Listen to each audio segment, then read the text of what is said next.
പശ്ചിമഘട്ടത്തിന്റെ മടിത്തട്ടിലും അറബിക്കടലിലെ തീരത്തും ഒതുങ്ങി നിൽക്കുന്ന കേരളം, ദൈവത്തിന്റെ സ്വന്തം നാട് എന്ന് ലോകം വിളിക്കുന്ന ഈ ഭൂമി, ബലഭൂയിഷ്ഠമായ മണ്ണും ഉദാരമായ മഴയുമുള്ള ഈ നാട്ടിൽ കൃഷി തഴച്ചു വളരേണ്ടതായിരുന്നു.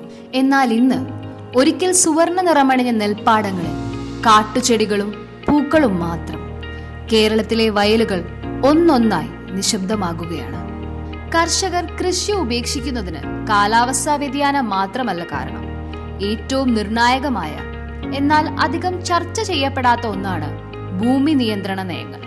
2008 കേരള നെൽവയൽ തണ്ണീർത്തട സംരക്ഷണ നിയമവും 2018 ഭേദഗതിയും കർഷകരുടെ കൃഷി ചെയ്യാനുള്ള സ്വാതന്ത്ര്യത്തെ പരിമിതപ്പെടുത്തി.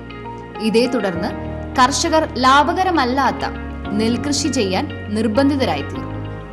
നിലവിലുള്ള നിയമപ്രകാരം 3 മാസം ഇടകൃഷിയായി പച്ചക്കറി, മത്സ്യകൃഷി എന്നിവ അനുവദിക്കുന്നുണ്ട്. പക്ഷേ ഇവിടെ ഒരു യാഥാർത്ഥ്യമുണ്ട്. കൃഷി ഒരു ചെറിയ ജാലകത്തിൽ ഒതുങ്ങുന്നതല്ല. ഉയർന്ന കൂലി, വർദ്ധിക്കുന്ന ഉൽപാദന ചെലവ്, ചെറിയ തോതിലുള്ള കൃഷി ഇവ ചേരുമ്പോൾ 3 മാസം കൊണ്ട് ലാഭമുണ്ടാക്കുക എന്നത് ഏതൊരു കർഷകനും അസാധ്യമാണ്. ഇതിന്റെ ഫലമായി കർഷകർ കൃഷിയിൽ നിന്ന് പിന്മാറുന്നു.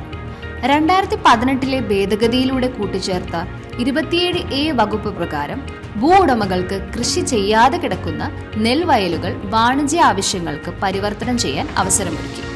എന്നിട്ടും തരിശു ഭൂമിയുടെ അളവ് കേരളത്തിൽ ഇന്നും കൂടിക്കൊണ്ടിരിക്കുകയാണ്.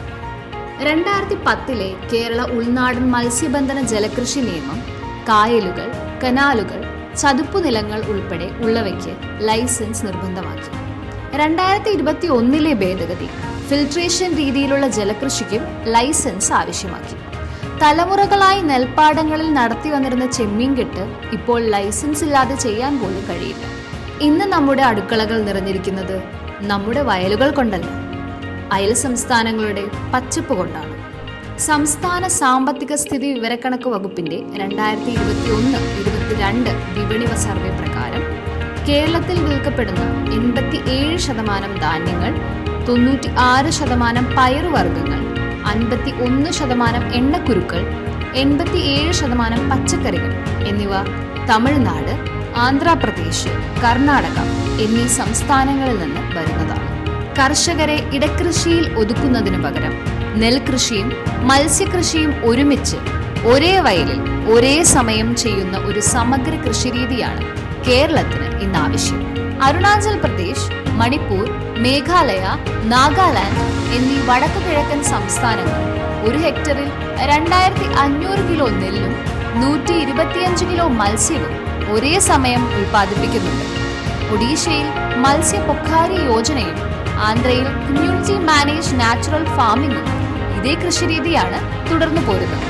ചൈനയുടെ യാങ്ജി ഡെൽറ്റയിൽ നെല്ല്, മത്സ്യ സംയോജിത കൃഷി 1 നൂറ്റാണ്ടിലേറെയായി ചെയ്തു വരുന്നു.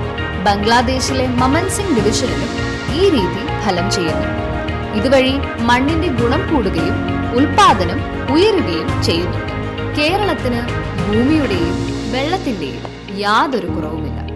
എന്നാൽ ആവശ്യമായത് നയപരമായ മാറ്റങ്ങളും കർഷകർക്ക് തങ്ങളുടെ ഭൂമിയിൽ എന്തു കൃഷി ചെയ്യണം എന്ന് തീരുമാനിക്കാനുള്ള സ്വാതന്ത്ര്യവുമാണ്.